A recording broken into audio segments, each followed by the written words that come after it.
مشرفني النهارده المحامي بالنقد والمعتمد من الفيفا والمستشار القانوني لمعظم أندية الدوري المصري وصاحب الديل القوي ما بين نادي الأسيوطي ونادي بيراميدز وصاحب معركة من معارك التغيير لدى النادي الإسماعيلي، المستشار القانوني السابق للنادي الإسماعيلي المستشار نهاد حجاج.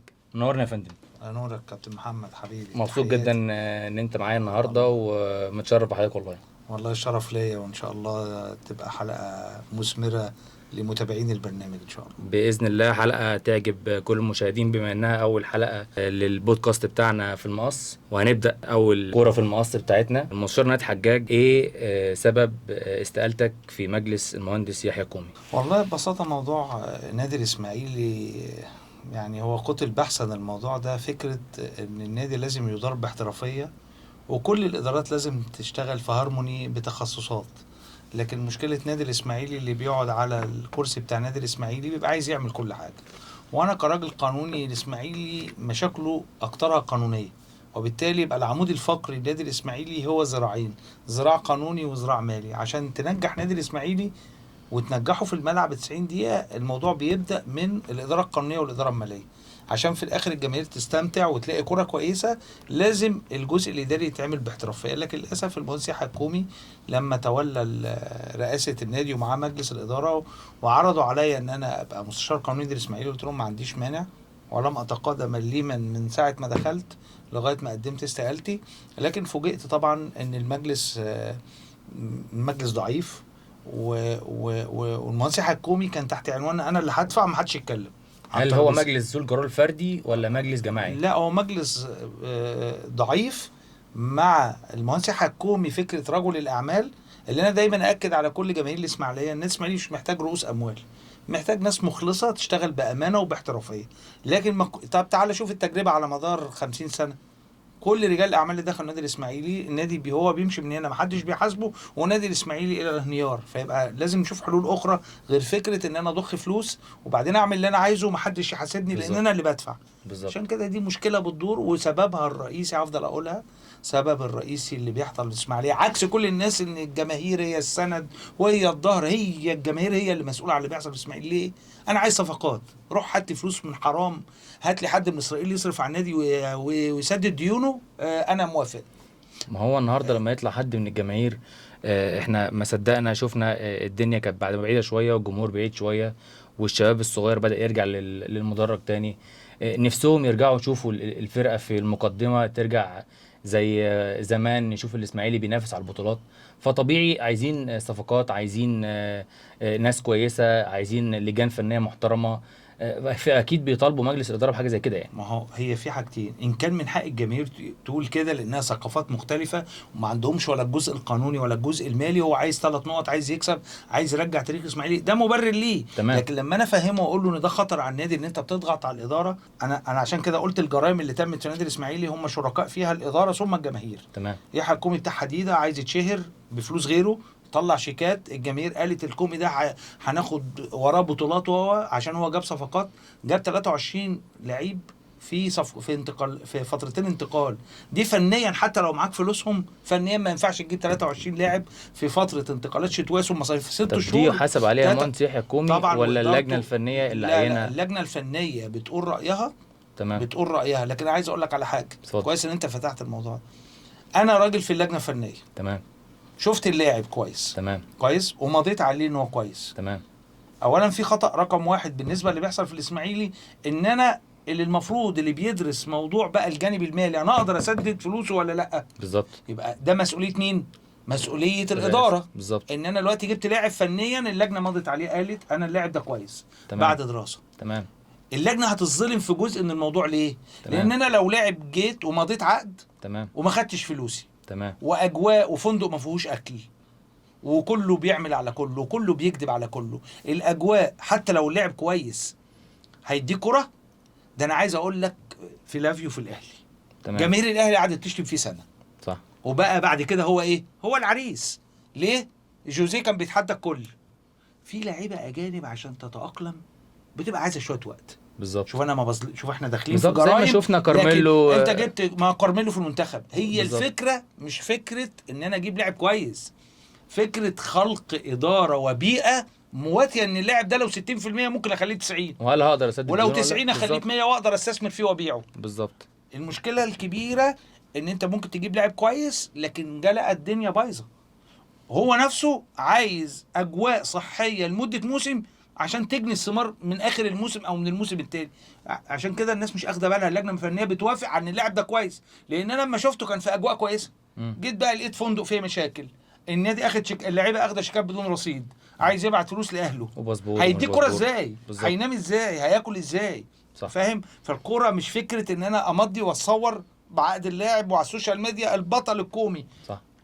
الجماهير عملت له اغنيه زي اغنيه محمد رمضان، آه. انا الكومي انا الولد واقف لوحدي زي فاكره. الاسد، يوم في انتقالات شتويه. وانا اقسم بالله قدمت استقالتي اول شهر ليه، كتبت 9 اسباب في استقالتي، لو قريتهم دلوقتي هتعرف اللي حصل في الاسماعيلي. الجماهير قابلت الاستقاله بايه؟ باستهزاء. صح. حصل. المهم الصفقات.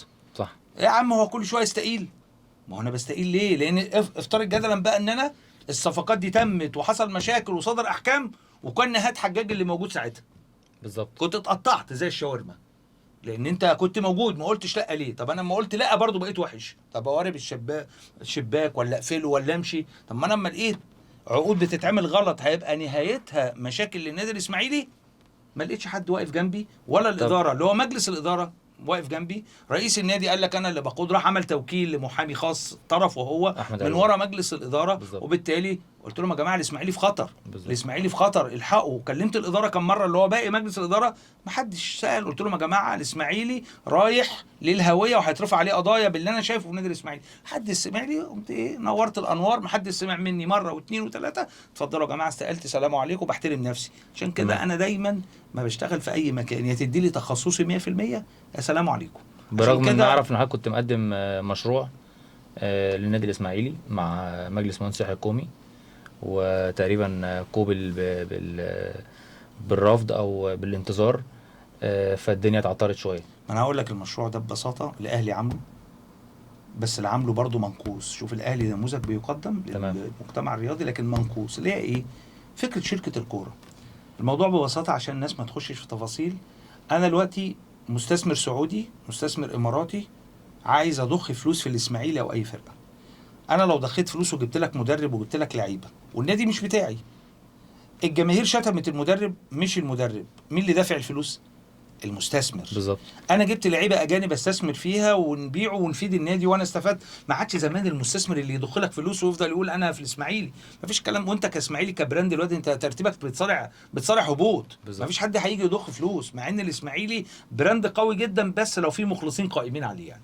فاللي عايز اقوله لك دلوقتي ان احنا هناك فرق بين اداره النادي استثماريا وادارته في إدارة الموظفين والغياب كإدارية. والانصراف والحضور الجو ده. تمام. فاقترحنا وفقا لقانون الرياضة ان احنا ننقل قطاع الكرة ده لشركة مساهمة اللي هي بيتقال عليها شركة الكرة زي ما الاهلي عامل. والمحل تقريبا بالتالي والمحل عامل كده. لكن هي الفكرة ايه؟ ما حدش ناقل قطاع الكرة زي ما احنا حاطين المشروع. بالظبط. هي الفكرة دلوقتي انا منتخب، فعايز انا صرفت فلوس انا اللي اتصور مع اللاعب وانا اللي اقول جبت الصفقه، انا اخد وانا ما حدش عنده اراده، لان اصلا مجلس اداره شركه الكوره قانونا محظور عليه يبقى في مجلس اداره النادي. تمام. انت ممكن تعين جزء لكن اللي بيدير مجلس اداره بشركه مساهمه فيها ليها لائحه وفقا لهيئه الاستثمار تقدر تدير قطاع الكوره من خلال الاستثمار، مش من خلال جمعيه عموميه واصوات وانتخابات ومجلس اداره يستقيل لما يتغلب. لا، شركه منقول ليها قطاع. عشان كده اي مستثمر دلوقتي خليجي بيجي يقول لك ايه؟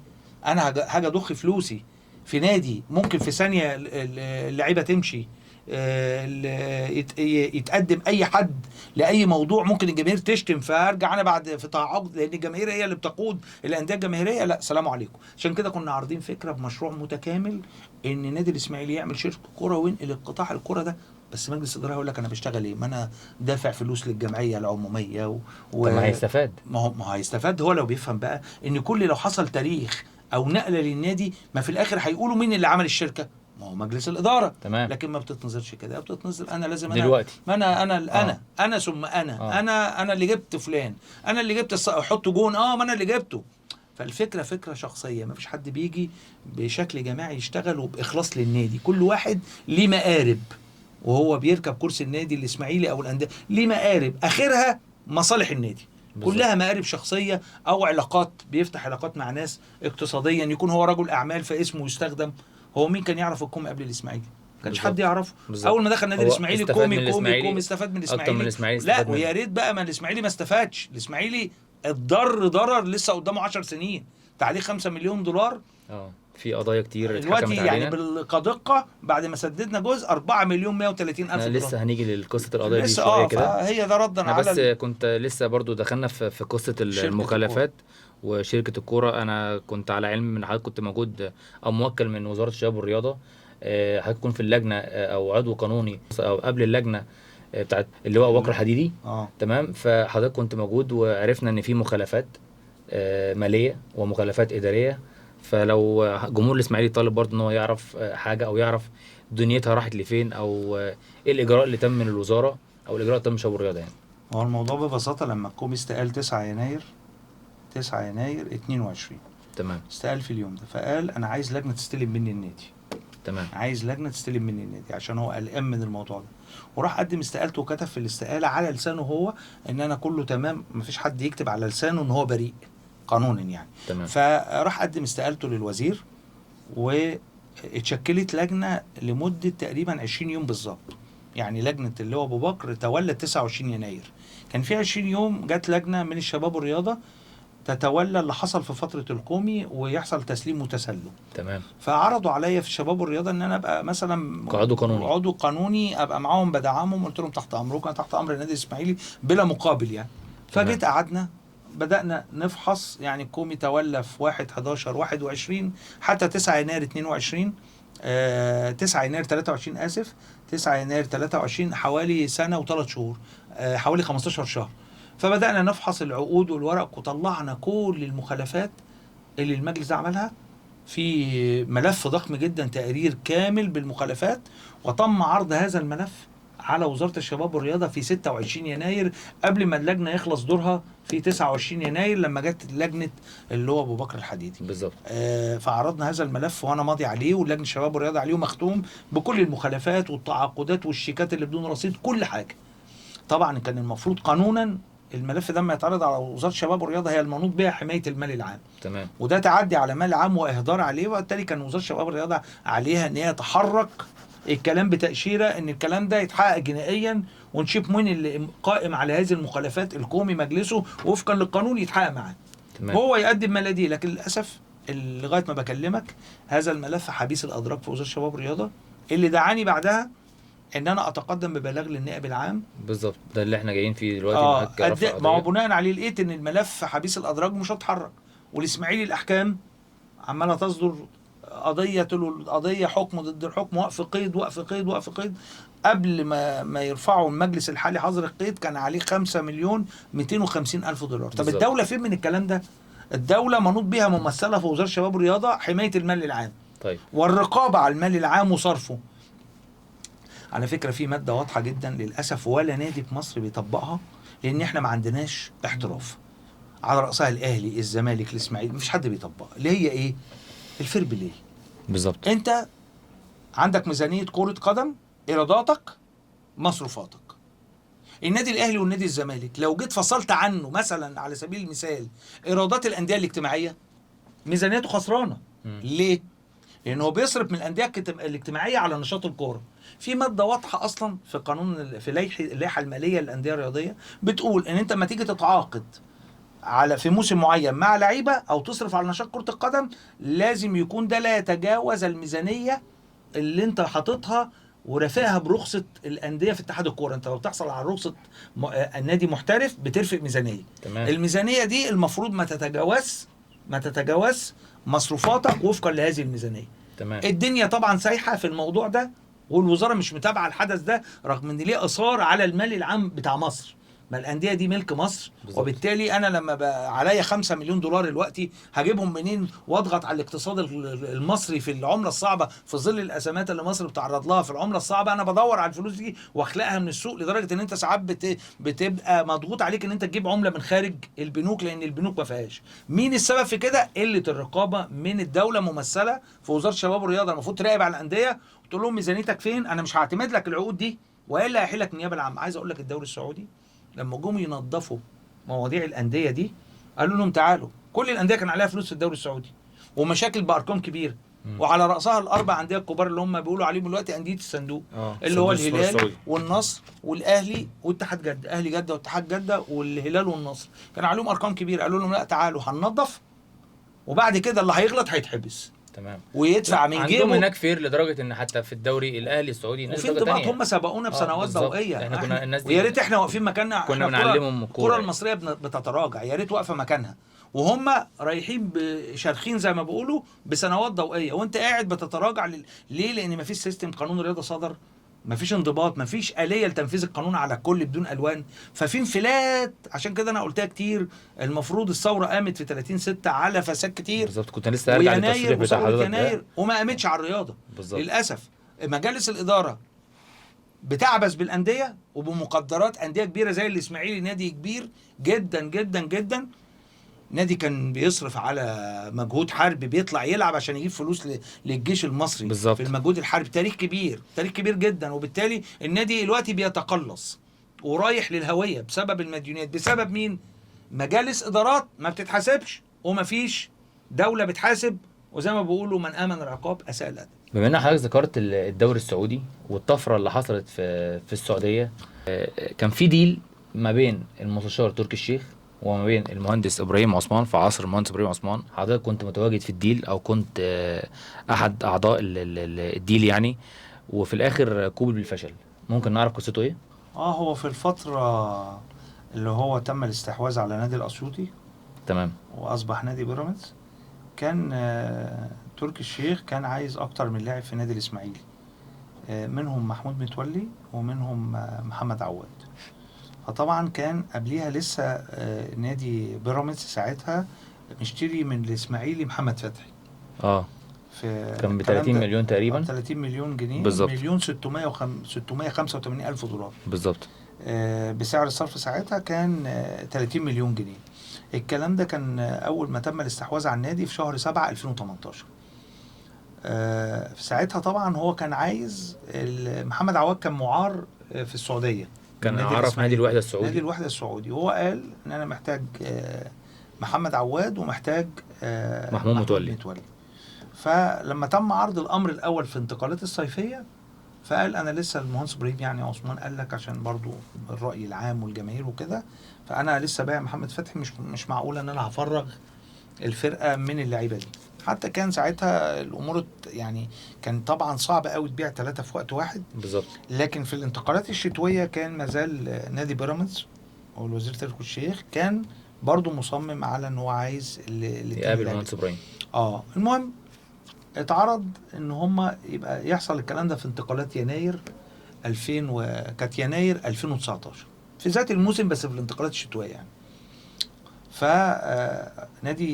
نادي محمد عواد قال ممكن يلغي عرضه في نصها ويرجع ويروح بيراميدز. تمام. فاتعرض الامر ان كان محمد عواد نفسه كان لما راح اعاره كان المفروض يمضي سنه زياده للاسماعيلي، يمد سنه عشان يروح هناك. ده النظام العرف، جرى العرف لما انا بعيرك سنه زي ما عملنا مع حسني عبد ربه، بيمضي السنه اللي بيمشيها او السنتين. بالظبط. يعني انت بتعير عشان اخليك تاخد فلوس من النادي التاني، لكن برضو بالزبط. انا عقدك ما قربش يخلص يعني. فما رضاش يمضي، وده كان عمل مشكله كبيره، ما رضاش يمضي السنه دي. تمام. وراح السعوديه ورفض يمضي. فبالتالي انا اقترحت اقتراح ان هو كان ناقص له سنتين لما يرجع من نادي الوحده السعوديه. اقترحت اقتراح، قلت ايه؟ قلت يا جماعه ايه رايكم في عرض جاي مش شرط تركي الشيخ ان هو ياخد، عايز عواد وعايز محمود متولي. طب يا جماعه الاثنين هيبقى برضه هيبيع المهندس ابراهيم. فانا اقترحت على الباشمهندس ابراهيم، قلت له احنا لينا سنه عند الكابتن محمد عواد، ايه رايك؟ انا هقترح اقتراح. قال لي اتفضل. قلت له ايه رايك ان احنا نمضي، بس ده هيبقى دور المستشار تركي. تمام. ان عواد يمضي للاسماعيلي 5 سنين جداد ونعيره منهم 3، ويبقى في الاخر انا ما بعتش عواد بس مسكت فلوس من وراه، تمام. وهيرجع لي سنتين يا يبيعه خالص يا يكمل معايا فنيا. يبقى انا كده ما بعتش اللاعب ومسكت منه مبلغ كبير. ومحمود متولي نقدر بالفلوس كله نقدر نعوض النقص لمحمد عواد والنقص بتاع محمود بالظبط. كمركز محمود متولي. ساعتها في الفترة دي مين أيد هذه الفكرة؟ كمان كان الكابتن علي أبو جريشة اتعين لجنة فنية في يناير 2019، والراجل قال له أنا موافق على إن محمود متولي يتباع وعواد، بس بشرط واحد، إن إحنا نقدر نجيب بالفلوس دي بدايل لعيبة كويسة. تمام. ومبلغ كبير كان معروض حوالي، بلا مبالغة يعني، كان حوالي 4.5-5 مليون دولار. كانوا عاملين بسعر الصرف ساعتها 130 مليون جنيه. رقم كبير، رقم ضخم جدا. ميزانية النادي في الاخر يعتبر النادي بيصرف 100-150، ده 2 لعيبة وتقدر انت تعوض بربع المبلغ ده تجيب فرقة تانية، والمبلغ ده يفضل معاك. عندك بقى مديونيات، عندك. وكان ساعتها كمان ان في ميزة ان عواد هينضل لك 5 سنين وما بتبيعوش، اعارة يعني رجع اعارة لك تاني 3 سنين من ال5. والفكرة لقت قبول من المهندس ابراهيم عثمان، ان احنا قال لي طب مش هيمضي ال5 سنين مش هيرضى؟ قلت له لا، ما هو ده مش دورنا، اللي عايز يخلصه بالطريقه دي يجيبه اللي هو المستشار تركي. وكان هو على علاقه وديه مع محمد عواد شخصيا، لانه كان بيلعب في الوحده السعودي بالظبط تقريبا. برضو المستشار تركي كان رئيس شرفي في النادي ده او مهتم بيه، اللي هو نادي الوحده. تمام. وعلى فكره المستشار تركي كان لينا قسط في الدوري السعودي 550 الف دولار في موضوع جون انطو. كان لينا النادي ده، كان اللاعب ده كان ماضي للسعوديه، اتباع ب 2 مليون 200 الف دولار. تمام. على 4 اقساط 550 كل قسط. كان لينا قسط مش عارفين يجيبه من نادي الشباب السعودي تقريبا، مستشار تركي اللي جابه. وتحول لنا المبلغ. الراجل كان بيساعد، كان بيحاول يعمل حاجه للنادي الاسماعيلي، وكان داعم للنادي الاسماعيلي بامانه بداعم. بس هو الموضوع ده بعد ما اتفقنا على الخطوط العريضه ان احنا خلاص هنخلص، حصل رفض من الاداره في الاسماعيلي فجاه بلا مقدمات. في رقم زي ده ما يترفضش في ظل ان انت بتعير لاعب وما بيتباعوهوش، ولاعب بيتباع وتقدر تعوضه. رغم ان انا يعني لنا معلوماتي ان كان في ساعتها المستشار تركي كان عايز يساعد النادي الاسماعيلي او يقف بجانب النادي الاسماعيلي زي ما وقف مع الزمالك وقف مع النادي الاهلي. بيساعد بشكل ايه؟ مش هيديك فلوس في خزنتك. انا فاهم كلاعيبه بيساعد بيشتري لعيبه منك، وده كانت ممكن تبقى بدايه ان العلاقه. خد بالك، واعرف تقريبا ان هو بعت، كان محمد جمال العاصي تقريبا كان جه قعد قعد وعمل بلان وعرض خطه كامله. والراجل مش هيتدخل في الاداره. طب ايه سبب الفشل؟ هو ما تعرفش، انا ما عنديش اسباب حتى الان، لكن هي الفكره فكره ايه؟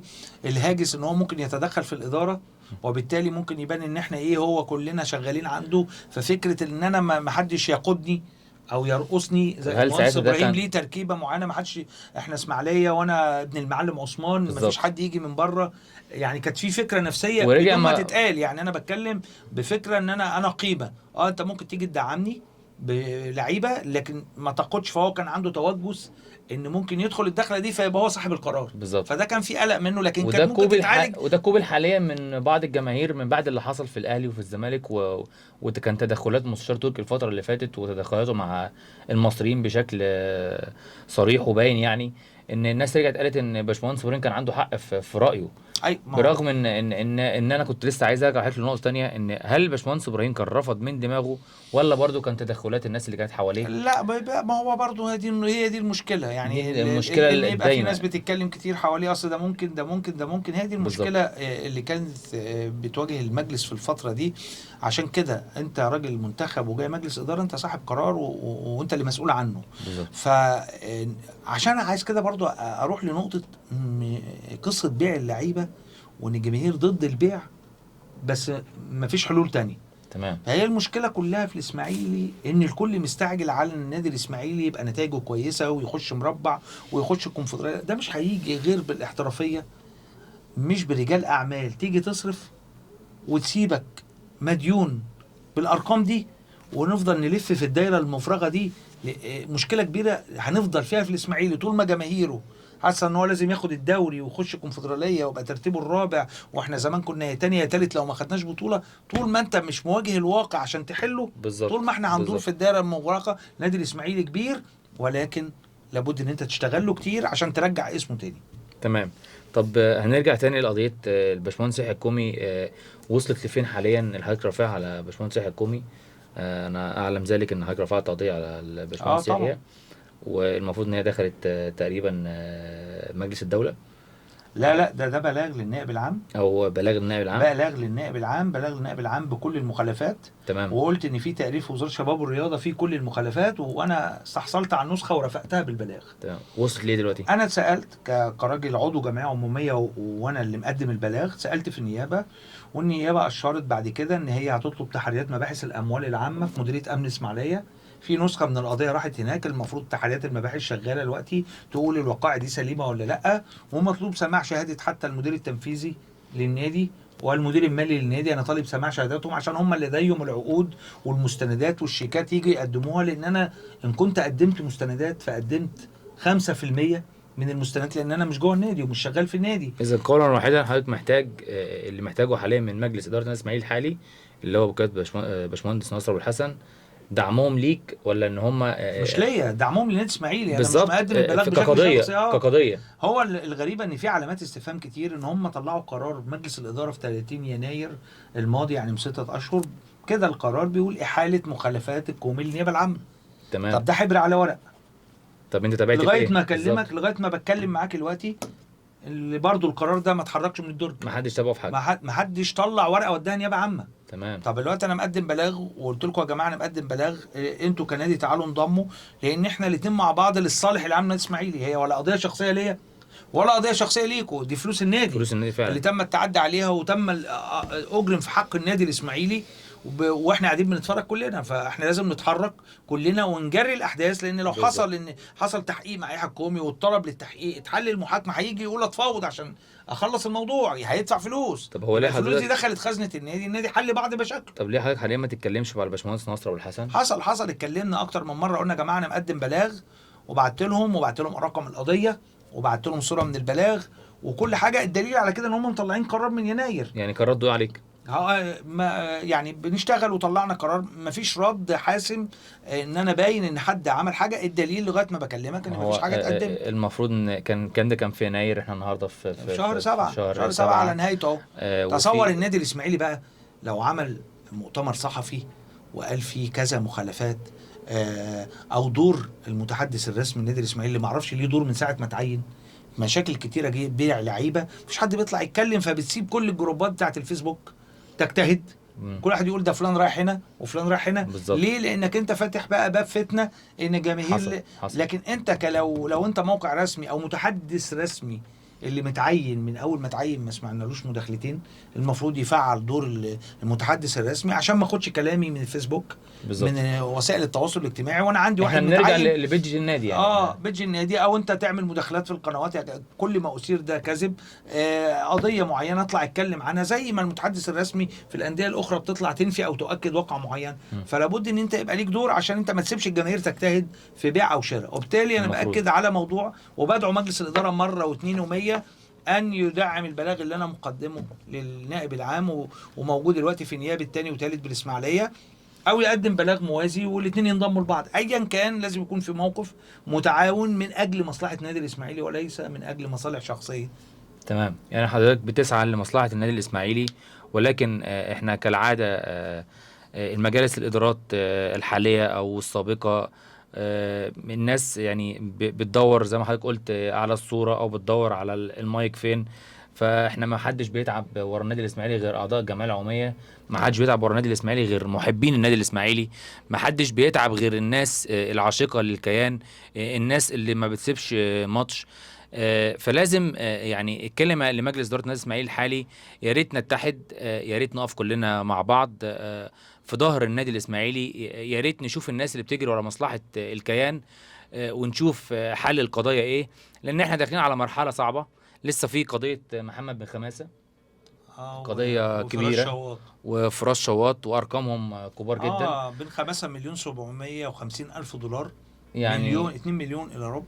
يعني داخلين فراس شواط $902,000 بالظبط. موريل صدر له حكم نهائي ب $860,000. كارميلو صدر له حكم نهائي ب $450,000. الفلوس دي منين؟ بس في 2 دلوقتي هيوقفوا القيد، اللي هو كارميلو وجان موريل، والاجمالي غير اللي سددناه عشان نفك القيد بتاع يناير. الاجمالي الان وانا بكلمك وبيزيد 5%، 4,130,000 دولار دلوقتي. والرقم ده هيزيد لان في حاجه اسمها مع كل حكم في فوائد وغرامات تاخير بتطلعها الفيفا 5%. غير الاستئناف بارقام، غير ما بتستأنف بتدفع بالظبط. بال50 وال60 بالظبط. ألف فرنك سويسري. وللاسف كل ده جاي في اهم سنه في تاريخ النادي النادي المأوي الاسماعيلي كمان. النادي. انت في ناس كتيره ماشيه اللي محدش اخد باله، في ناس كتير انت هتمشيها فنيا، وفي ناس ماشيه عقدها انتهى. انا 5. في محمد فوزي وفي محمد مخلوف وفي لعيبه كتير حتى، ومحمد سوقي. ومحمد دسوقي مش عايزين وعصام صبحي. رافضين التجديد. في 5 وفي 5 فنانين. انت عندك دلوقتي تقريبا 10 بالظبط. مش معاك، برغم ان في طبعا عبد الرحمن مجدي مش قاعد، زي ما اعلن وصرح ان هو خد وعود من مجلس الاداره الحالي ومجلس الاداره السابق، هو الكابتن ايهاب واللي جلال قبله ان هو صرح وقال هيتباع. انا ما فيش مانع بالظبط. يتباع قبل كده. طبعا الانديه كلها بتتكلم على عمر الساعي، بس انا من هنا ومن مكاني ده بناشد انا والاستاذ نهاد حجاج. عمر الساعي لعيب صغير، عمر الساعي مستقبل النادي الاسماعيلي. احنا فرطنا في اياد العسقلاني، بس ما ينفعش نفرط في لاعب لسه 21 22 سنه، لعيب مصر كلها بتتخانق عليه من دلوقتي. يعني ده مستقبل الكره المصريه، مستقبل النادي الاسماعيلي. لو هو دلوقتي بمليون دولار، كمان سنه او 2 هيبقى ب3 4 مليون دولار. فان انا احافظ على عمر الساعي من دلوقتي، هقدر ادي الدفعه للشباب اللي طالع، هقدر ادي الدفعه للاهالي ترجع تاني زي زمان تدور على النادي الاسماعيلي وتودي اولادها اختبارات النادي الاسماعيلي. فلازم احافظ على الشباب الصغير، لان انا لو فرطت في الصغير هفرط في الكبير، واذا مش هيبقى في نادي اسماعيلي ومش هيبقى في مدرب زي ما احنا شايفين كابتن ايهاب جلال الفتره الاخيره. زي ما بنسمع او زي ما بيتقال يعني ان الكابتن ايهاب جلال يعني مش موجود في بعض التمرينات نظرا لمشاكل ماديه، وبيحضر التمرين الرئيسيه او على المباراه فقط. فده في حد ذاته لازم مجلس الاداره الحالي يدور على الحلول. هم الناس دي عليها عاتق كبير جدا، ولكن الناس داخله النادي يا استاذ نهاد عارفه كم المشاكل اللي موجود داخل النادي الاسماعيلي، وبعضهم وعد بوعود، ولكن الله اعلم باللي هيحصل او باللي احنا الاوقات الحاليه المشاكل اللي موجوده معطلاهم ازاي. ولكن لازم حلول للنادي. فحضرتك شايف ان الناس دي كمجلس حالي محترم يقدر يفيدنا ازاي الفتره اللي جايه عشان نقدر نحافظ على اللعيبه اللي موجوده وعلى النادي وعلى المشاكل والقضايا اللي داخل النادي؟ بص، عشان ابقى منصف يعني، يبقى احنا موضوعيين في الموضوع. تمام. مجلس الاداره عارف كل القضايا قبل ما يدخل. تمام. لكن الواقع العملي فرض مواضيع بتخليك توصل لقرارات انت غير راضي عنها، بس انت عايز تعوم المركب. بالظبط. انا عايز اقول لك عن نقطه مهمه.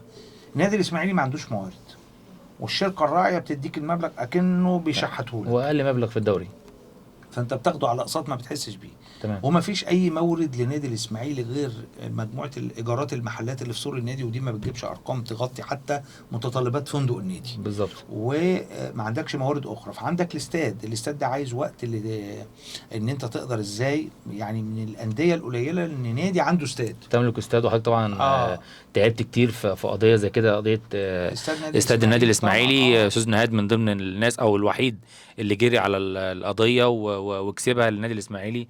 فدي حاجه ان احنا نشكره عليها، دي حاجه قليله جدا، ومن الناس اللي المفروض تتذكر دايما في الحته ديت يعني. الحمد لله رب العالمين. يعني كان في قضيه ان هم كانوا هيسلموا الاستاد لشركه استادات، واحنا وقفنا لهم ورفعنا قضيه، ورغم ان انا كنت مستقيل من مجلس اداره المهندس ابراهيم عثمان، والراجل استدعاني وقال لي احنا في ازمه في الموضوع ده، ومسكت هذا الملف لغايه ما كسبت القضيه، وانا ما كنتش جوه النادي الاسماعيلي. عشان كده في مشكله بتواجهنا ايه في الثقافه. انت بتحب لازم تكون جوه عشان تخدم النادي؟ لا، مش شرط. طب ما انا مش موجود في النادي الاسماعيلي ومقدم بلاغ عشان مين؟ عشان الفلوس اللي هتيجي مثلا من الكومي لو صدر ضده قرارات من النيابه، الفلوس دي هتخش جيبي؟ ما هتخش خزنه النادي الاسماعيلي. عشان كده حب النادي مش لازم تكون قاعد على كرسي عشان تقدم سلوكيات معينه تقول انا بحب. لا، انت ممكن من بره وتخدم النادي الاسماعيلي حتى لو بالصمت. عارف، لو الجمهور يسكت شويه في مواضيع كتيره، ما يعملش لود وضغوط كتير على اي اداره، مش لازم الاداره الحاليه. يعني كل المشاكل بتاعت يحيى الكومي انا دايما هاكدها ان اللي شريك في جرائم الكومي هي جماهير النادي الاسماعيلي، ان هم عارفين ان ده بيطلع شيكات بدون رصيد، بيقول كلام مش صحيح، بيعمل عقود مبالغ فيها، كل ده وبرضه انت ضاغط تقول له هات لي صفقات عشان اكسب. وفي لعيبه رفعت عليه قضيه وكسبتها كمان. طبعا، واحكام ضده بالحبس كمان حتى الان يعني. انا اعرف ان في ضده حكم، هو وضد الله يرحمه الاستاذ حاتم حجازي، امين الصندوق، اكتر من حكم، منهم مم. اللاعب محمد عادل اللي هو بيلعب في سيراميكا حاليا، في سيراميكا. ولاعيبه كتيره معاه شيكات بدون رصيد. عبد الرحمن مجدي، والجونه اخد حكم ضده، والجون اخد حكم، فمحمود شبراوي اخد ضده 3 سنين حبس. وبالتالي ارجع لك، هي الفكره الاداره الحاليه هي بص بين المطرقه والسندان. مفيش فلوس في النادي وعايزه تسدد عشان تجيب لعيبه. طب هتشيل القيد ازاي؟ هتيجي تقول لي زي كده ندير انا وانت كده اكننا احنا الاثنين من الجمهور. تمام. انت بتشجع، انت مع مجلس اداره بتقول لا انا ضد البيع، وانا بقول طب الحل ايه؟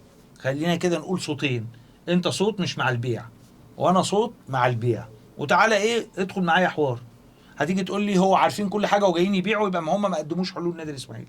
ارد عليك واقول لك كلامك صح، ولكن في الوقت الحالي ايه الحلول خلال 45 يوم احل مشاكل النادي بموارد؟ انا بقى برد عليك اهو. تمام. ايه الحلول؟ مفيش حلول، مفيش حلول. طيب هرجع اقول كعضو ما أنا عايز جمعيه أقول- عموميه، أنا مجلس الاداره داخل وهو عارف كل ايوه مشاكل انت النادي. دلوقتي قدامك حاجتين، تمام. يلا استقيلوا. جه مين البديل دلوقتي؟ مفيش حل. يعني خلينا نقول، خلينا واحنا بنتكلم احنا الاثنين بنحب النادي. تمام. انا بحب النادي وانت بتحب النادي بالظبط. ولا انا نظريه المؤامره ان انا بخونك ولا انت بتخوني. بالظبط. انا المجلس انا لسه طالع في اكتر من مداخله وبقول علامات استفهام كثيره على مجلس اداره النادي الحالي اللي هو ما تقدمش ببلاغ او انضم البلاغ بالظبط. بموضوعيه اهو. وكنت في قناه في برنامج اسماعيليه. انا دي حاجه استغربت لها جدا، بس انا هاجي اقول لك دلوقتي تحرك يعني. هقول لك دلوقتي برضو. طب انا الدوري هيخلص 17 اغسطس والنهارده كام؟ النهارده 24/7. يعني ناقص كام يوم؟ ناقص حوالي 25 يوم وهتبدا فتره القيد تشتغل، وعايز اجيب صفقات، ولو ما بداتش بدري مع لعيبه كله هيخلص الوقت. طب ما انا كده توقف. اسمعني، ما انا بحكي لك اهو. انا ماشي معاك واحده واحده، انا بعنوان وانت بعنوان. تمام. انت رديت على قيد الوقف ده، المفروض انا ده دور انا اقول لك ده قيد هيتوقف فاضطر ابيع. فهو في حل. ايه هو دلوقتي؟ انا عليا دلوقتي مبلغ 450 لكارميلو واقف قيد، وعليا 860 لجان موريل، يعني حوالي مليون و300 الف دولار. لو حتى هجدول مع الناس دي وهديهم 50% و50 بعقد تسويق عشان اشيل حظر القيد وايد لعيبه، لان انا عندي لسه قايل لك ايه، عشان لسه قايل لك في 10 ماشيين غصب عنك، صح، 5 فنيا مش عايزينهم و5 هيمشوا لان عقدهم خلص. ما معكش فلوس تجدد له، مفيش فلوس في النادي، والموظفين ما قبضوش. تمام. وبالتالي مين هيجي يجري يمضي لك دلوقتي؟ واللعيبه حتى المصريه اخده فكره سلبيه على الاسماعيلي. هيجي يقول لك ايه؟ المفروض هو بيمضي بياخد 25%، هيقول لك لا اديني 75، اديني 50، لان انا مش ضامن الباقي. ما هي السمعه بقت مش حلوه. صح. وده جزء من الجرائم اللي اتعملت مع عصر الكومي. بالزبط. ان خلاص كله انا عم، واللعيبه بتقول لبعضها خد بالك انت كنت في الاسماعيلي ايه اللي حاصل؟ كله اللعيبه كلمت لعيبه الاسماعيلي بيفوضها ما تجيش صح. تاخد 75% عشان لو 25 مشاركه تبقى ضامن فلوسك. صح. فبالتالي بقت سمعه مش كويسه. عشان كده مين هيجي بقى يرعى ويجي حد من الخليج يدفع فلوس؟ هيدفع فلوس ايه؟ ما حدش اهبل دلوقتي زي زمان اضخ وخلاص. لا، مفيش. اللي هيدفع 100 عايز قدامها مكاسب، او على الاقل يبقى ضامن المبلغ اللي دفعه وياخده تاني. فعشان كده اقول لك دلوقتي ايه الحل؟ هنجيب مين دلوقتي؟ قول لي كده اسامي تيجي تتصدى دلوقتي وتسدد مليون 300 الف دولار، يعني بما يوازي حوالي 70 80 مليون جنيه دلوقتي. انا وجهة نظري الحل الوحيد غير ايه 70 80 مليون عشان ارفع القيد، وغير ايه بقى؟ عقود اللعيبه السنه الجايه. لا ده لسه القسط الاخير من الموسم الحالي، تمام، 30% ولا 25%، ولسه بعد شهر ونص مطلوب تدي مقدمات لكل اللعيبه. ده غير مرتب جهاز، ده غير فندق، غير متطلبات، غير انتقالات، غير ملابس، غير مهمات، غير موظفين، مصاريف الكرة نزيف لا حصر له ولا عدل. فانت دلوقتي جاي لازم يبقى صوت العقل هو اللي ينتصر دلوقتي. انا ما عنديش حد هيدخل النادي الاسماعيلي. هيعجبك لجان تيجي تمسك النادي تاني؟ لا لا لا. طيب خلاص، ده مجلس منتخب واللي جابته الجمعيه العموميه. صح. ودايما مش هنقول كده الانتخابات مش بتاتي الاصلح، بس انت عند واقع دلوقتي. واقع ان هذا المجلس منتخب، والمفروض احنا نكون داعمين ليه في الصح. فهو دلوقتي في زنقه ما بين يبيع عشان يفك القيد ويجيب لعيبه، وما بين ما يبيعش ويسمع كلام الجماهير. حته ان الجمهور يعني رافض بيع لعيبه، وفي نفس الوقت بيحمل مجلس الاداره ان هو يحل المشاكل على النادي، وموضوع فك القيد اللي المفروض ان فيه مشاكل او يسوي مشاكل القيد اللي جايه. فحضرتك كنت بتقول الحلول نعمل ايه بالظبط يعني؟ لا انا عايز اقسم لك الموضوع اتنين. زي ما انا بقول لك، احنا مجلس الاداره هيعمل حاجه كويسه، احنا بنقول عليها عمل حاجه كويسه. لما رفع حظر القيد في يناير قلنا دي خطوه كويسه. تمام. عمل حاجه غلط او سلبيه، بنقول لا دي سلبيه. تمام. ولسه كنت باكد لك ان هو في اكتر من لقاء قلت دلوقتي انت تطلع قرار باحاله مخالفات الكوم النيابه العامه بالظبط. من شهر يناير وما حلتهاش، يبقى دي مليون علامه استفهام. حاجه فعلا سقطة المفروض المجلس دلوقتي ده الإدارة. للصالح العام، انا مقدم بلاغ، وانت بقاله لو 7 قدمت شهور. بلاغ هندعم بعض من اجل الصالح العام، مش من اجل شخص هذا او شخص احد اشخاص المجلس، وبالتالي دي علامات استفهام كبيره. بالظبط. لكن في ذات الوقت تعالى نتكلم في فكره نبيع ولا ما نبيعش. طيب نادي الاسماعيلي مجلس الاداره وهو داخل عارف كل المشاكل، تمام. وعارف كل القضايا، لكن في ذات الوقت احنا نعمل ايه دلوقتي؟ احنا في موقف صعب جدا. انت ناقص على الدوري ده حوالي 25 يوم، 25 يوم بالظبط. والقيد هيبدا يتفتح قائمه اولى، عندك 10 لعيبه ماشيين زي ما قلت لك، 5 فني و5 مش خمسه هيجددوا. فني وخمسه مش عايزين يجددوا لان بالظبط. مفيش فلوس في النادي. بل ان اللعيبه عامله مشاكل الفتره اللي فاتت، والتدريبات والكلام ده كله ما بينزلوا متاخر وعايزين فلوس، وليهم فلوس اللي هو القسط الاخير من الموسم. بالظبط. وعندك بعد شهر ونص لما الدوري يبدا المفروض ان انا لازم بتكلم على لعيبه هتديله مقدمات مقدمات لعيبه، عقود. ولعيبه لو انت عايزها كويسه دلوقتي لازم تتفاوض معاها دلوقتي، والا هتروح انديه تانية وتديها كمان مقدم تعاقد، وتتعامل معاه ان انت تمضيه على عقد مؤقتا لغايه ما يجي القيد يتفتح، تملى العقد وتكمل. بالظبط. طيب انا في الخطوات دي كلها ولازم اعملها دلوقتي ومفيش فلوس في النادي، الحل ايه؟ الحل ان هم مثلا هم كانوا عارفين فيستقيلوا ويمشوا. طب الاستقاله حل؟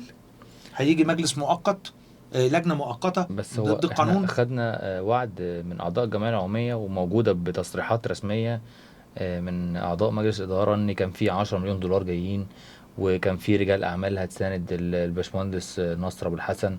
كان الكلام ده كله سمعناه. كان في ان عروض قطريه من الحاج فرج عمران نائب رئيس النادي. الكلام ده كله الجمعيه العموميه مظلومه فيه، لان الجمعيه العموميه سمعت الكلام ده. وزي ما حضرتك قلت دايما الانتخابات ما بتجيبش الاصلح، او مش دايما بيحصل كده، ولكن الجمهور او اعضاء الجمعيه العموميه مظلومين. انا سمعت النهارده نائب رئيس النادي بيقول انا جايب عروض قطريه للنادي الاسماعيلي، وبعدها بشهرين للاسف اتحبس في قضيه. فطب قضيه برضو يعني سببها ماديات. طب انت ما عرفتش تحل قضيتك، هتحل قضيه النادي ازاي؟ زائد ان نائب رئيس النادي امين الصندوق برضو كان قال ان في 10 مليون دولار بعد 200 يوم من دخولنا النادي.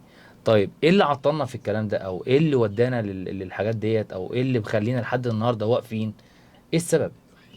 بص، هو المده لسه قليله اللي هم تولوا المجلس فيها، عشان انا راجل ابقى موضوعي.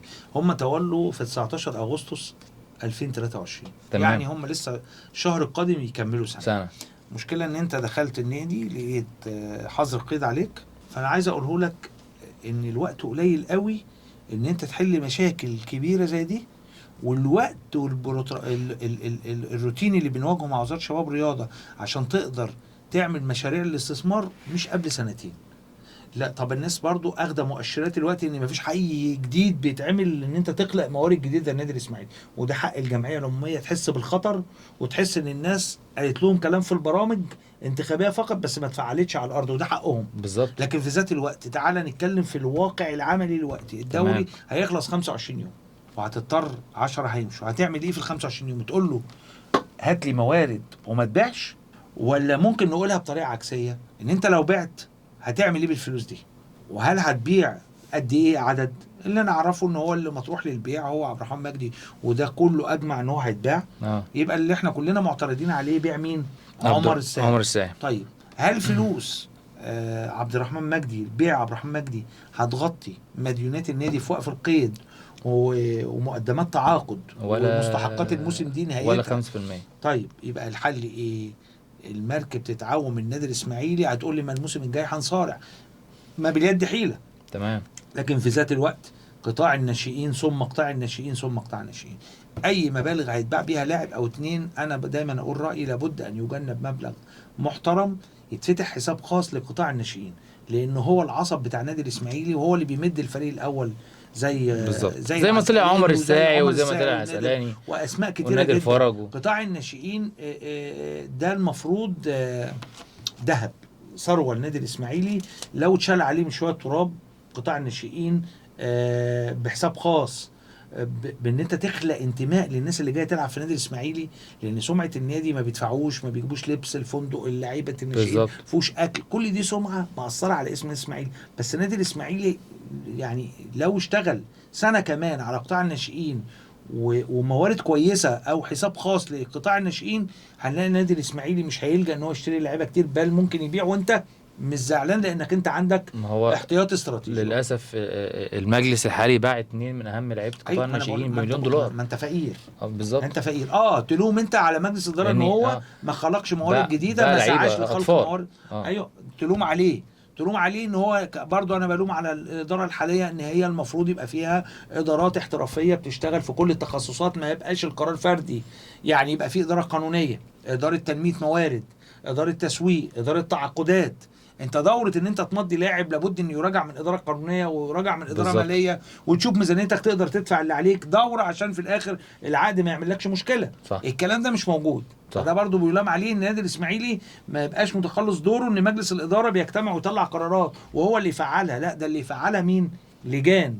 واللجان دي كمان بالاضافه ان انت بتدي تخصصات وشغل، بتخلق كوادر جديده في اللي الاسماعيليه انا اعرفه ممكن حاليا انهم تتبوأ مجلس اداره نادي الاسماعيلي. بدأوا يتجهوا لفكره اللجان، وفكره ان هم يدوا الشباب مناصب يعني، وكلها تقريبا بدون فلوس يعني، او شغالين بغير لا، مقابل. انت الحاجات الهوايه دي انا بتكلم في الادارات المحترفه. تمام. ده لو هتجيبها من القاهره، بالظبط. اداره التسويق، اداره التعاقدات، اداره قانونيه، معايا اداره تنميه الموارد، لو هتجيب ناس بشكل احترافي براتب. لكن ممكن تعمل ايه بقى مع كل راس اداره؟ يبقى 2 عنصرين من اسماعيليه يتدربوا تحت عنوان الكادر ده. بالظبط. فاهمني؟ لكن مش ان انت هتجيب مجموعه صغيره. واسماعيليه من كوادر. واسماعيليه في ناس كتيره لو اتفتح لها المجال وخدت الفرصه هتلاقيها هتدي شغل كويس جدا. بس للاسف في ناس بتحب تقفل عن نفسها كاداره نادي الاسماعيلي، مش عايزه ناس كتيره تدخل في فكره ادارتها. لكن ده غلط جدا، لان في الاخر انت مش هتقدر تعمل كل شغل النادي الاسماعيلي. النادي الاسماعيلي فيه شغل كتير جدا جدا، لو اشتغلت 24 ساعه برضه مش هتقدر على انجاح نادي الاسماعيلي. لابد ان في ادارات تبقى متخصصه وفيها خبرات وفيها شباب. عشان في الاخر اللجان دي ممكن تعمل لك انتاجيه. انت عليك كمجلس اداره ترسم سياسات وتطلع قرارات، وتجيب لجان تنفذ هذه القرارات لصالح نادي الاسماعيلي، عشان في الاخر ما يجي مجلس اداره ورا المجلس الاداره ده يستلم نادي. بالظبط. ما يستلمش اشباح، ما يلاقيش ملفات، ما يلاقيش جهاز كمبيوتر، ما يلاقيش سيستم. لازم تخلق ده عشان لو مشيت الصبح تسيب نادي الاسماعيلي معروف معالمه، المصارحه للجمهور. لكن ده مش موجود. برضه احنا لازم عشان كده انا بكلمك مره واثنين وثلاثه.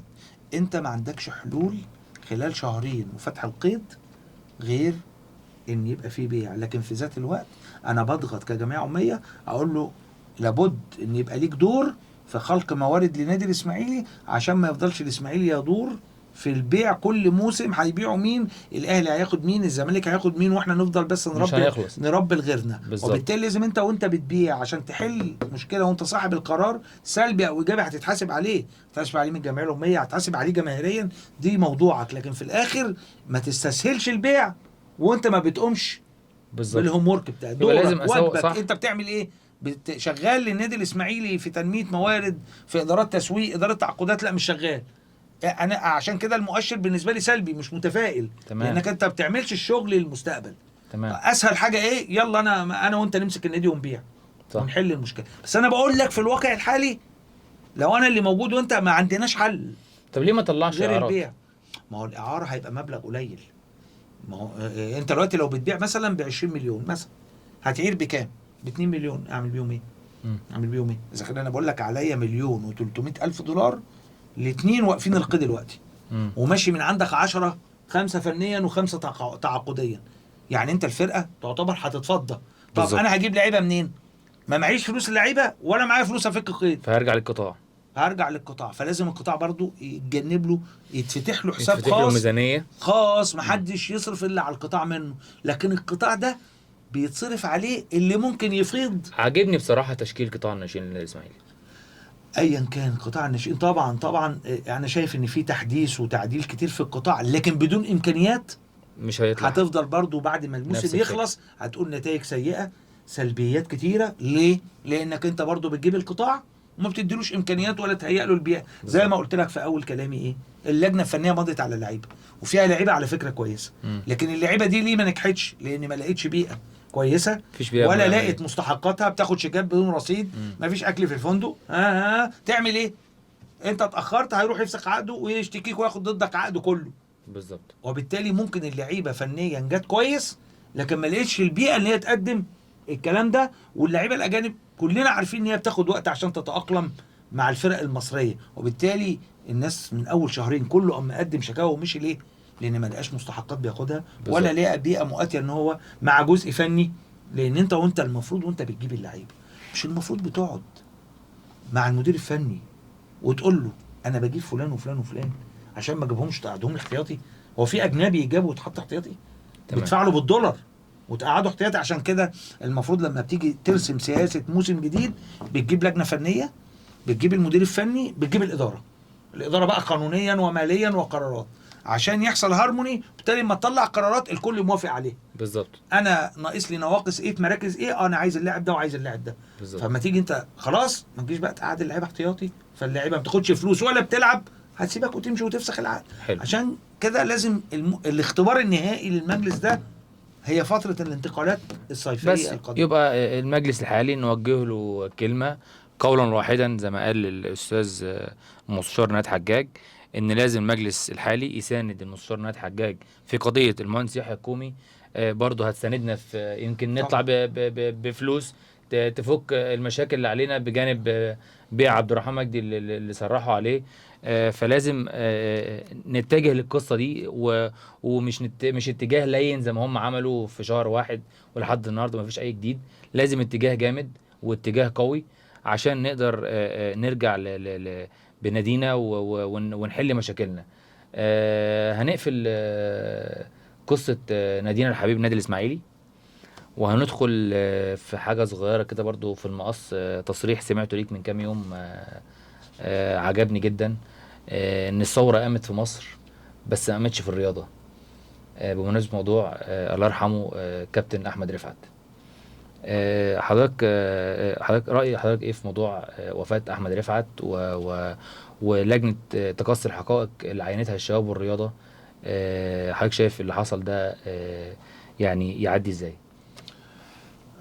بص يا كابتن محمد، هو الموضوع مشكلة أنا بقولها إن السيستم في الرياضة المصرية ماشي بالعلاقات وبالاتصالات، مش إسناد الأمر لأهله، لا، إسناد الأمر لغير أهله. وبالتالي أنا ما بختار ناس قائمين على الرياضة المصرية لازم يكونوا ناس على قدر الإدارة الاحترافية للكرة المصرية. للأسف الواحد حزين على الكرة المصرية، الرياضة المصرية بشكل عام والكرة المصرية بشكل خاص، لأن هو سيستم واحد منها كرة القدم. بالظبط. وبالتالي نموذج أحمد رفعت الله يرحمه هو نموذج برضو لسيستم مخالف لكل القواعد القانونية. موضوع ببساطة، أحمد رفعت لاعب، أي لاعب كرة في مصر عشان يروح يحترف بره ملوش دعوة بوزارة الشباب والرياضة.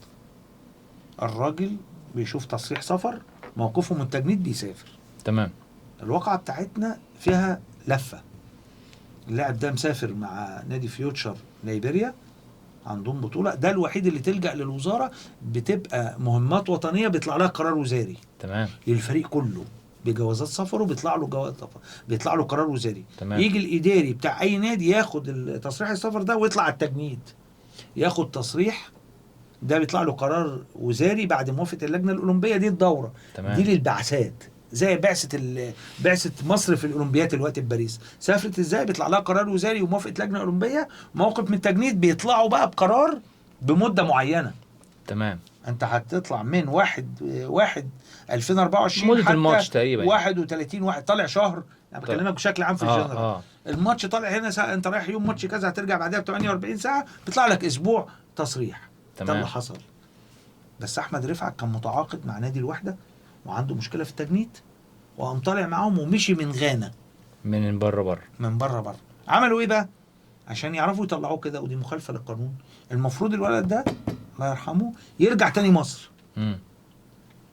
وياخد الدورة دي بعيد عن الوزارة، يعمل تصريح سفر من التجنيد ويسافر على الامارات، ان هو محترف. ده لاعب محترف. بالظبط.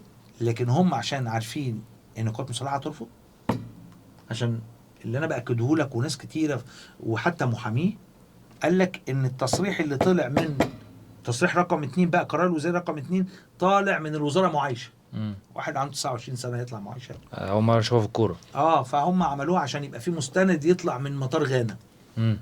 من غانا، وبالتالي يبقى معانا مستند ان احنا مسافرين الامارات بالمعايشه في الامارات، فيطلع من المطار. ومعناها كده ان في دوره ان انت عايز تطلعه بالمخالفه للقانون.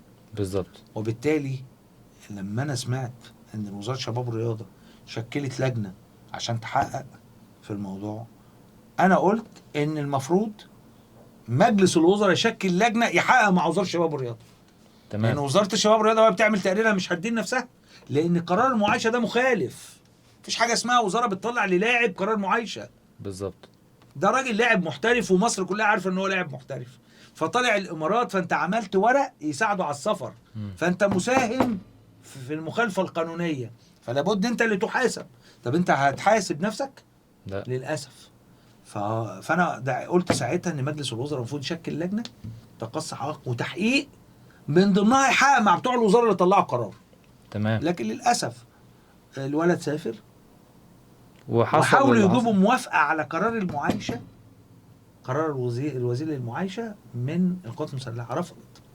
لان هو ما اتبعوش الاجراءات القانونيه السليمه، ان اللاعب يبقى موجود وهيتحرك وعنده مشكله في التجنيد، نروح بقى نقول للتجنيد انا مسافر، انا عندي عقد احتراف، اديك مثلا مده. كان الكلام ده لابد انه يتبع. لكن يسافر وترجع تقول له وافق لي، ما ينفعش، مخالفه في القانون. وبالتالي ده نموذج لفساد اداري. تمام. هل حد هيتحاسب ولا القضيه هتموت؟ ده اللي احنا مستنيينه. إنا لمنتظرون. للاسف الوقت احنا مشكلتنا في مصر كلها ترند بيزق ترند. تيجي حاجه تنسي، تيجي حاجه ده فلان اللي مات في حمام السباحه نسينا، ويجي بتاع حمام السباحه بعديه موضوع ترند جديد. الترند ده مش عارف بتاع مين، زق ده. واحنا كمان ظروف الحياه وتصارحها، ما احنا عايزين نطلع ترند كلنا. ربنا كريم ان شاء الله بالاخلاص وبالامانه باذن الله. الترند في ترندات ايجابيه وللاسف اكثرها سلبيه في وسائل التواصل الاجتماعي. فانا عايز اقول لك ان الرياضه لابد ان يحصل لها هيكله كامله. انا قلتها انسف حمامك القديم. لابد ان يكون في اراده من الدوله ان يعاد هيكله الرياضه في مصر عامه، وكره القدم خاصه اللي هي الكريزه اللي بتقدم بالزبط. الكره بتقدم لان احنا زمان كنا مصر بنعلم الدول اللي جنبنا كلها التنظيم لعيبه ومدربين وكل حاجه. بقينا احنا للاسف في منحدر. هم بيعلوا واحنا مش ثابتين، احنا في منحدر. كمان احنا بنتراجع. بالظبط. يا ريت واقفين مكاننا. احنا بنتراجع وهم بسرعه الصاروخ ماشيين لقدام. كل الدوريات اللي هم جيراننا للاسف يعني. يعني اتمنى ان يعاد هيكله الرياضه في مصر بشكل عام، ويبقى في احترام للقانون ايا كان لون المشكله، احمر ابيض اخضر اصفر بدون الوان. لابد ان زي ما بقولها دايما العدل اساس الملك. ماليش دعوه ده لونه ايه، تبع انهي جبهه، تبع اي نادي، طبق عليه قوانين واللوائح. مش تليفونات وعلاقات، واللي معاه علاقه وتليفون يخلص موضوع، واللي معهوش علاقه وتليفون يتدخل. ممكن امسك بقى الحته الصغيره دي، ملناش دعوه بالالوان وتبع اي نادي. هنيجي لقصه اللي هي الترند الحالي، لاعب نادي بيراميدز الشيبي ولاعب النادي الاهلي حسين الشحات. في الواقعه الاولانيه كان حصل يعني مشكله ما بين حسين الشحات والشيبي، وتلفظ بألفاظ خارجة، وتعدي عليه ضربه يعني على وشه، وحصل محاكم وكلام زي كده. والفيفا تقريبا حكمت للشيبي بوقف حسين الشحات او وغرامة تقريبا. ولكن عندنا الاتحاد المصري عمل حاجة تانية خالص. فكنت عايز اخد رأي حضرتك في القصة دي، وضعها ايه يعني؟ هو الناس في اول الامر قالوا لا ده ايه، لما الشيبي راح تقدم ببلاغ للنيابه قالوا لا مش من حقه يتقدم ببلاغ في النيابه، لان ده نزاع رياضي، وان قانون الرياضه يمنع، او لائحه الاتحاد المصري ولائحه الاتحاد الدولي تمنع اللجوء للمحاكم العاديه. انا ساعتها قلت ايه، لا من حقه، لان دي جريمه، مش نزاع رياضي تعاقدي على عقد على مستحقات، لكن بالزبط. ده جريمه. واحد قتل التاني في المدرج بالزبط. او في التراك، اقول له ده نزاع رياضي؟ لا دي جريمه. وكمان في باب اللي محدش اخد باله، قلنا الكلام ده في باب في قانون الرياضه نفسه بس هم مش عايزين يشوفوا لان شايفين الالوان. أيوة. اللون الاحمر طاغي. باب بيقول باب العقوبات اللي يعمل جريمه كذا يتعاقب بكذا. يعني حسين الشحات هتتعاقب ازاي؟ خد عقوبه ازاي في المحكمه؟ من قانون الرياضه. بالظبط. خد حبس من قانون الرياضه. بالظبط. وخد وقف ان هو يترشح لاي انديه من قانون الرياضه. بالظبط. يعني القاضي ما جابش حاجه من عنده. وبالتالي انت بتقول لي انت بتلجأ ليه للنيابه وقانون الرياضه كاتب ان انا اقدر الجأ للمحاكم العاديه. يبقى انا كده اتبعت قانون الرياضه، بس انت مش عايز تشوف ده. انت لفيت انت الناحية شايف التانية. ان احنا جينا على مين؟ حسين الشحات لاعب الاهلي. ما حدش يقرب له. راجل شتم لاعب على مرأى ومسمع الجميع، اتسبله الدين، وفي الاخر اتحاد الكوره وقفوا ماتشين وغرامه، والاهلي عاقبه بغرامه، لكن ماتشين، واحد سب الدين وضرب واحد بالقلم على مرأى ومسمع الجميع حقيقي. وفي الاخر الكارثه بقى والمفارقه المبكيه المضحكه، يوم العقوبه بتاعت حسين الشحات بتاعت المحكمه يقوم مطلع عقوبه ضد محمد الشيبي بوقفه 6 مباريات ولا كام حاجه كده. ايه ده؟ طب انت ليه سايبه من اول الواقعه؟ مفارقات مصريه فقط. في شهر 7 الواقعه، جاي تعاقبه في شهر 4 ولا 5. وبالمناسبه الجلسه بعد يومين 3 لان حسين الشحات استأنف القضيه دي اللي هي السنه مع الايقاف. تمام. وغرامه 100,000 جنيه. لان العقوبه دي السنه هي عقوبه، بس القاضي رأف باللاعب فشملها بحاجه اسمها ايقاف تنفيذ. تمام. لكن لو عمل جريمه خلال 3 سنين القادمه جريمه ينفذ القديمه والجديده. بالظبط. حاجه اسمها عندنا في القانون العود، ان انت عدت بقى. انا الاول قلت انت لاعب ودي اول مره وسلوكك كنت تحت ضغط فاديتك ايقاف، لكن لو قررتها لا يبقى انت معتاد، يبقى انت هتتعاقب على الاثنين. عشان كده احنا قلنا ان من حق الشيبي يتقدم ببلاغ للنيابه العامه اللي كل مصر قالت لا مش من حقه ده نزاع رياضي والكلام ده كله. القاضي اداله حكم، ولما لجأ الشيبي في قرار اللي صادر ضده للاتحاد الدولي، الاتحاد الدولي وقف قرار الاتحاد المصري. الاتحاد الدولي انتوا كنتوا بقى بتقولوا عليه ان هو بيقول ان ما نلجأش للمحاكم العاديه، هو اللي لغى قرارك تأكيدا ان الشيبي لجأ للمحاكم صح. يبقى هو لان الاتحاد الدولي لو كده ما كانش ايه. ولما اتحاد الكوره رفع مذكره في اول الواقعه ضد الشيبي قالوا له ده لجأ لمحاكم عاديه، الاتحاد الدولي رد قال ايه؟ كان المفروض بقى يرد رد ضد الشيبي، اذبحوه. قال ده شأن داخلي. لو هو شايف ان الشيبي اخطأ ولجأ للمحاكم العاديه، كان الاتحاد الدولي عمل ايه؟ قال لهم طلعوا ضده عقوبه، لان اللائحه الاتحاد الدولي بتقول كذا. لائحه الاتحاد الدولي خد المفاجاه بتقول ان انت ممكن تلجأ للمحاكم العاديه. احنا عايزين بقى المفاجآت بقى. الاتحاد الدولي نفسه في لائحته من حق العناصر اللعبه يلجأوا للمحاكم العاديه بضوابط والشروط. جريمه جنائيه هو دلوقتي هو في محكمه جنائيه في الرياضه؟ فيش حاجه اسمها كده.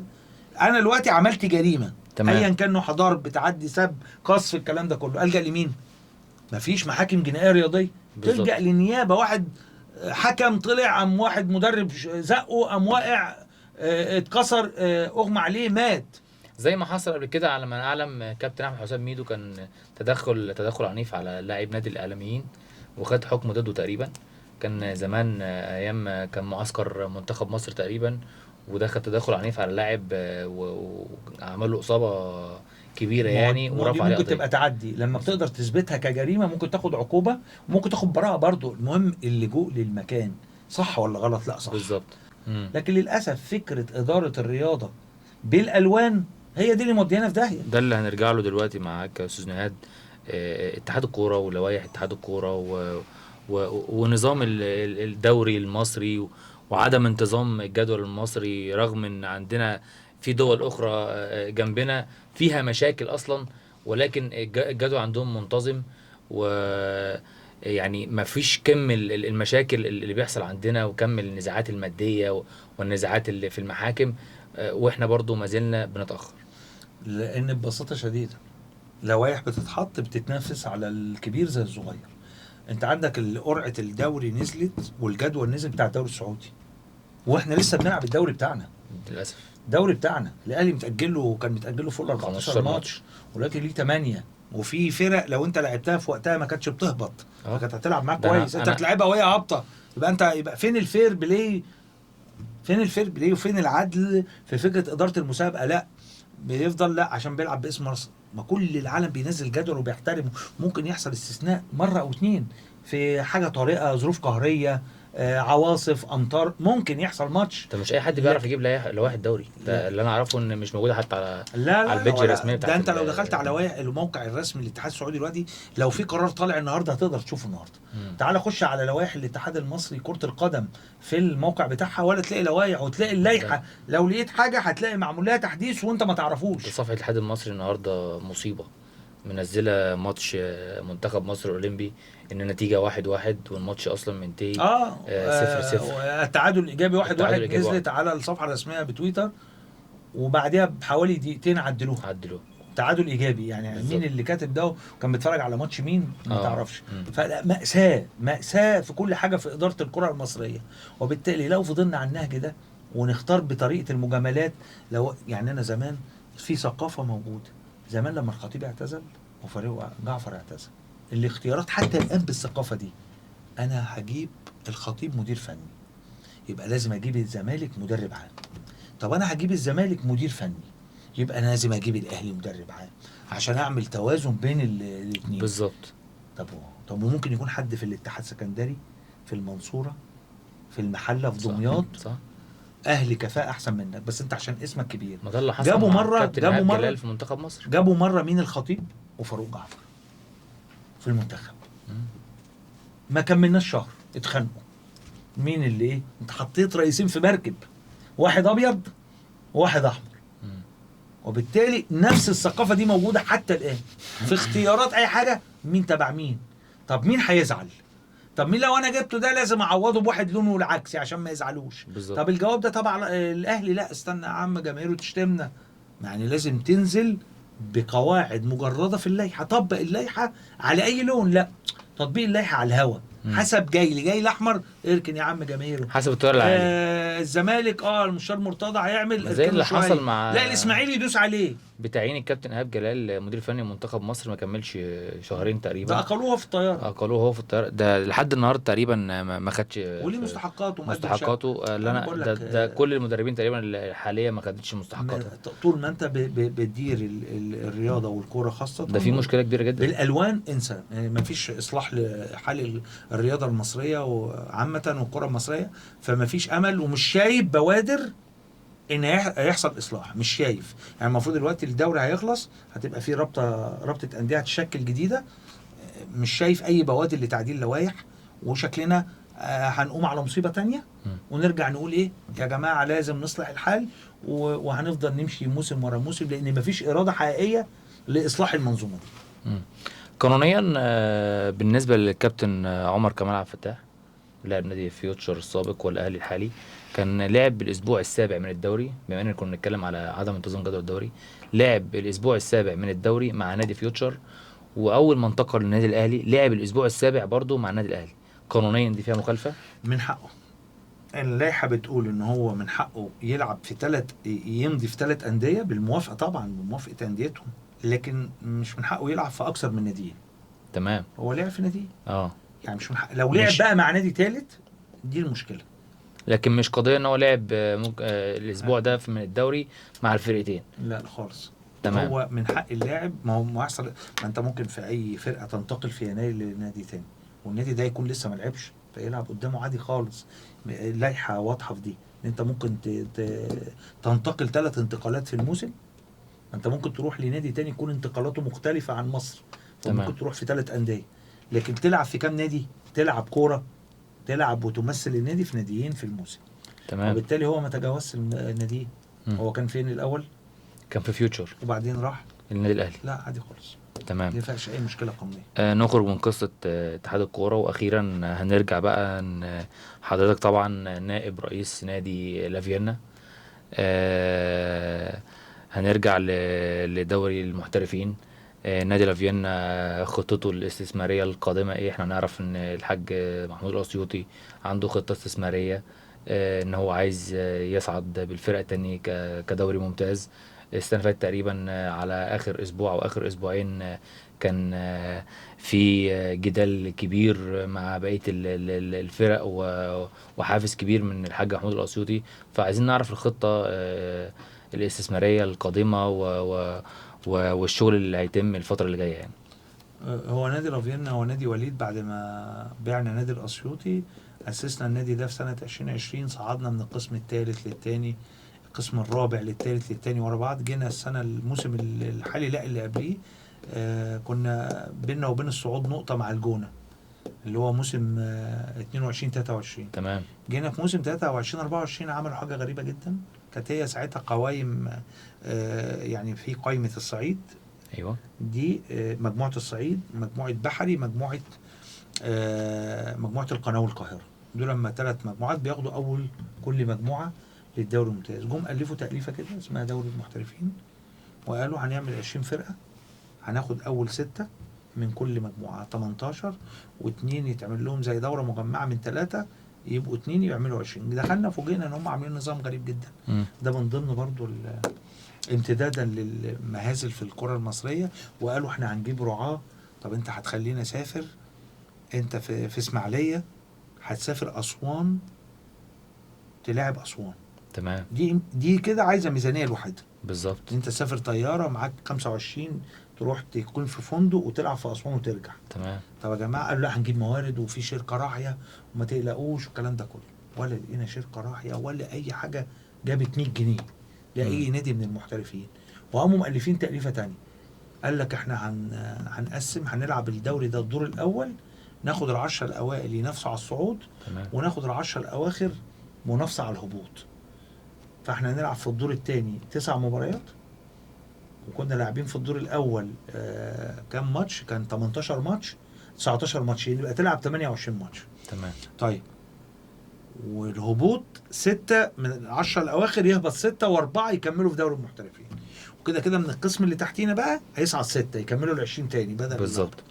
فوجئنا طبعا في المهازل دي ولا في رعاة ولا قال لك ايه؟ طب اما نيجي انا مثلا على سبيل المثال لما اتعملت القرعه، لافيينا لعب القناه في الدور الاول في اسماعيليه. القناه كان معانا في ال10 الاوائل. اتعملت قرعه لافيينا والقناه في اسماعيليه.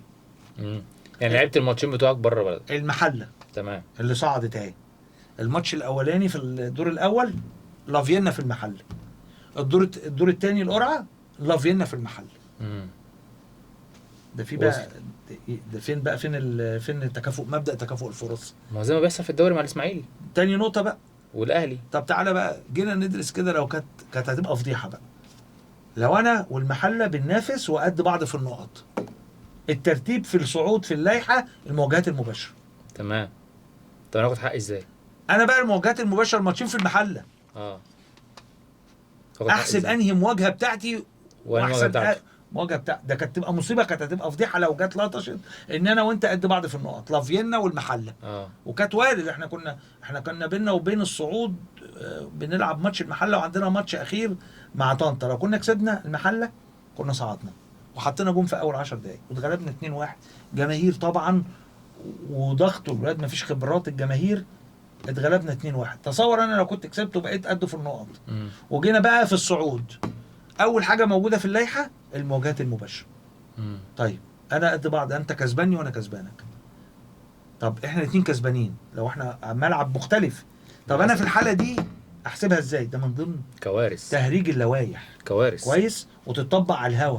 عشان كده دوري المحترفين لجنه المسابقات للاسف للأسف. عليها لا للاسف علامات كتيره كبير جدا ومقرره وبقالها فتره مشاكل. وما بتتعلمش. ما تجيب كتالوج من بره كوبي بيست. شكرا. بالظبط. لا عندنا ليه ما استفادش لازم من اجل عشان الاهلي وعشان فلان هيعمل مداخله يشتمني عشان الاهلي. انا بخاف من الاهلي ليه جماهير، الزمالك ليه جماهير. تيجي على الانديه الجماهيريه الغلابه وتدوس عليه. هو في لعيب في فرقه في الدنيا بتلعب كل ماتشاتها في استاد واحد؟ الذهاب ما فيش. انا قلت لك مبدا تكافؤ الفرص مش موجود في الكره المصريه. عشان كده الانديه محبطه وعارفه ان الطريق ده مش هيتغير. عشان كده حتى مش شايف مؤشرات ان في اراده للتغيير يعني. تمام. اخر حاجه في المقص لنا كاسماعيلاويه يعني، وبما انك برضه اسماعيلاوي وعضو جمعيه عموميه، كابتن محمد صبحي راح لافينا ازاي؟ والله راح لافينا الراجل طبعا اسم كبير كابتن محمد صبحي. ويعني كان حارس مرمى في فتره كبيره. النادي الاسماعيلي كانت هي عصر البطولات يعني. طبعا. طبعا اسم كبير من كابتن محمد صبحي. والراجل يعني خلاص هو عايز ياخد طريق التدريب. تمام. والطريق الاعلامي ربنا يوفقه وحصل تواصل والراجل وافق، والراجل عايز يبدا خطوات التدريب بالظبط. واتمنى له التوفيق وتبقى تجربه، لان رافينا والاسيوطي ما قبله يعني احنا عندنا عندنا اكتر من مدرب الناس لمتنا عليه وبعد كده بقى كادر كبير. يعني احنا في الاسيوطي في السنه اللي احنا صعدنا فيها دوري ممتاز جبنا علي ماهر قبل البيع، وعلي ماهر لعب معانا الموسم ده، اسمه نور جدا وطلع الاهلي من الكاس. بالظبط. كنا في دور ال16 وكسبنا الاسيوطي، كان لسه صاعد وكسبنا الاهلي 1-0. عمر كمال اللي انت بتقول عليه كان موجود، وكان معاك اداري ناجح جدا محمد عادل صادق. محمد عادل في الميريا مع العاصي من الكوادر. مع محمد العاصي في الميريا، لا حاجه محترمه جدا. ساعتها علي ماهر كان كل الناس بتشتمنا ان احنا جبناه. ازاي وعلي ماهر بقى الوقت براند واسمه، هو مصنف من احسن 10 مدربين في مصر لو هترتب او اقل كمان. هكذا معانا مؤمن سليمان متألق في الدوري العراقي وعامل ارقام كويسه، ده كان برضه مدير فني معانا واخد دوري عشان كده، وكان معانا هادي خشبه مدير كوره. ففي اسامي كتير احنا نطمح لكابتن محمد صبحي فاتمنى يوفق من مكانه، يوفق، لان طبعا مكان حساس جدا في الملعب. بمناسبه ذكر محمد جمال العاصي، ممكن حضرتك يعني فكره سريعه كده وتقول لنا ان نادي بيراميدز اتجمع في قد ايه؟ 21 يوم بالظبط. ازاي؟ النادي اتباع في 18/6/2018. على ما جمعوا الفرقه اتصفى منها 5 من الاسيوطي، تمام، منها مهند لاشين ودونجا دلوقتي اللي في الزمالك، ومهند لاشين وابراهيم عادل جايبينه من المريخ. ابراهيم عادل دلوقتي مريخ بورسعيد، مريخ بورسعيد اعلى قيمه ماليه في مصر تقريبا حاليا يعني. طبعا احنا جبناه من المريخ قبل ما نبيع ب6 اشهر. ابراهيم عادل، وكان بتاكيد ان علي ماهر لما شافه قال لك ده هيبقى في حته ثانيه. ابراهيم عادل يعني مش بيراميدز اللي شاريه، احنا اشتريناه في فتره الانتقالات الشتويه واحنا بعنا في الصيف. تمام. فاحنا اللي شارين ابراهيم كاسيوطي اللي شاريه من ضمن 5 اللي اتبقوا. فجم طبعا عايزين فرقه كلها منتخب، كانت ميزانيه مفتوحه. تمام. فخلاص محمد حمدي كان منتخب فين؟ في المصري. محمد حمدي، محمد فتحي، مش عارف، كان مستشار تركي اللي تواصل مع حضرتك ولا؟ لا، التواصل كان من طبعا العاصي. كنت انا ساعتها نائب رئيس النادي، قعدت 6 اشهر بيراميدز وانا نائب رئيس النادي. تمام. ان انا كنت بمضي العقود كلها عقبال ما نعمل لهم الاستحواذ، ومجلس الاداره الجديد اخذ 6 اشهر. انا في 6 اشهر دي كنت نائب رئيس نادي اللي هو بيراميدز. تمام. فكنت اللي بمضي على كل العقود بتاعه بيراميدز في الفتره دي. تمام. بالتنسيق طبعا مع المجموعه بتاعه بيراميدز، على راسهم ساعتها كان محمد العاصي، هو اللي كان مسؤول عن الملف. وفي فتره بعد كده بعد ما عمل الانتقالات دي بقى مدير تنفيذي النادي. بالظبط. وبالتالي في الفتره دي كان يعتبر شبه ما بننامش، عشان فكره الاستحواذ القانوني وفكره ان هو يقدر يكون فريق جديد يعني. فاتمنى خد بالك التجربه الاستثماريه دي الناس بتلوم عليها، لان التجربه دي بيلوم عليها لان القاعده الجماهيريه اللي ضد هذا الفريق هي الاهلي. تمام. وبالتالي انت ممكن تلوم على التجربه ان هي ما بتكسبش، بس الراجل تعال نشوف زوايا تانية وما تبقاش احمر ولا ابيض ولا اصفر. الراجل ده بيضخ وما يزالوا بيضخوا بالدولار. نادي بيراميدز بيصرف في مصر بالدولار مش بالمصري، وبيجيب وناس كتيره عماله وموظفين كتير شغاله تحت الموضوع ده. هو عايز يعمل استثمارات كتيره بس البيئه مش مواتيه. فتعالى بص لها بالمدخل الاخر، من حكم في ماله فما ظلم. بالظبط. انا كمصر دلوقتي مستفاد ولا لا؟ طبعا. خلاص، هو انا الفلوس دي بتاعتي؟ لا مش بتاعتي. بتتضخ جوه السوق المصري. بالظبط. انت عشان متضايق منه بالظبط وعنده لعيبه فمتغاض من التجربه. في ظل ان التجربه دي كان اللي عملها هو المستشار تركي الشيخ اللي هو كان رئيس نادي الاهلي الشرفي، فحصل اكشن وبالتالي اشترى النادي ده، وبالتالي انا حاطط انطباع سلبي وشتمته في المدرجات. فاي حاجه تخص الراجل دي لازم انا اكرهها. بالظبط. في ظل ان النادي ده كسب الاهلي 3 مرات بعد ما المستشار تركي الشيخ اشتراه، كسبوا 3 مرات ورا بعض، فاصبح يمثل خطر عليه على الكره المصريه، ما حدش يلمسني، مش على الاهلي.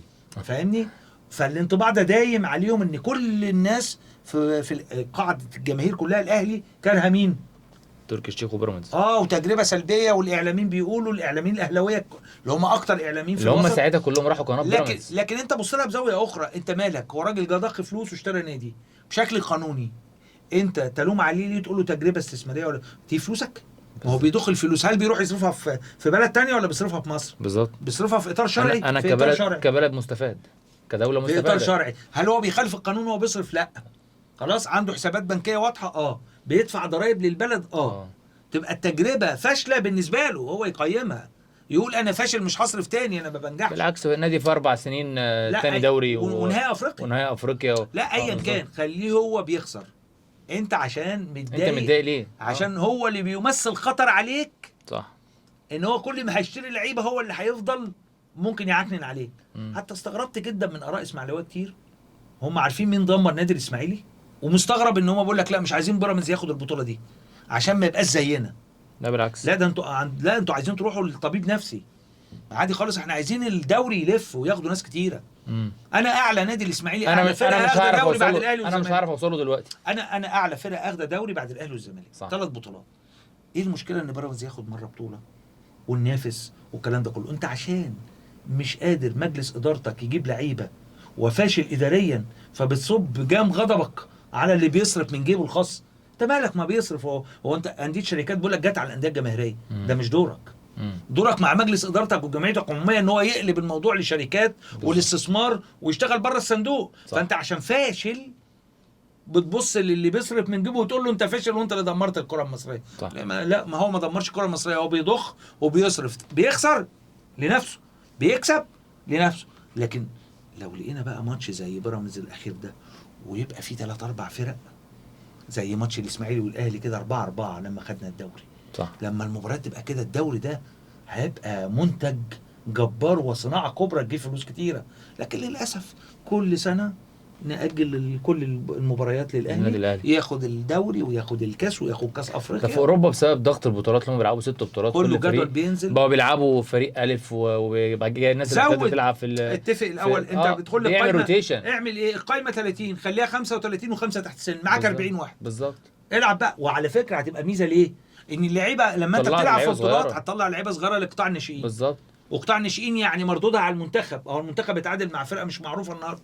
ليه؟ لانك بتدير الرياضه المصريه من فوق. صح. فريق اول اهلي يكسب انا مستمتع وقاعد على كرسي طالما الاهلي بيكسب. طب انا كدوله كمنتخب منتخباتنا استفادت حاجه؟ الرياضه المصريه مش دايما تسمع ناس يضحك عليك ويقول لك ان الدوري هو الغرض منه المنتخب المصري. كذاب كذاب. الدوري هو الغرض ان الاهلي ياخده كل سنه. صح. هي دي الفكره، ومش هتتغير اعتقد لسنين كتيره، لان مش شايف اراده تغيير داخل المنظومه الرياضيه خاصه كره القدم. يعني شرفتني ونورتني النهارده يا استاذ نهاد. حبيبي انا مبسوط جدا ان انت كنت معايا النهارده. الناس متابعينا تستفاد باذن الله، ان شاء الله تبقى لقاءات اخرى مره. مبسوط جدا انت كنت معايا بصراحه. اول حلقه لينا في بودكاست في المقص، واتمنى فعلا تكون حلقه في المقص. الحمد لله حطينا كام واحده في السوكه كده، في حته في السوق، بس بقى اللي يتابع ويركز يعني ان شاء الله. حبيبي شكرا يا استاذ نهاد، وشرف لينا وجودك يعني. شكرا يا فندم. كان معانا النهارده المستشار نهاد حجاج، وحلقه محترمه جدا جدا جدا. كنت مستنيه ان هي تكون دي اول حلقه ليا، وان شاء الله استنونا في الحلقات الجايه. معانا مفاجآت كبيره جدا جدا واهداف كتير في المقص.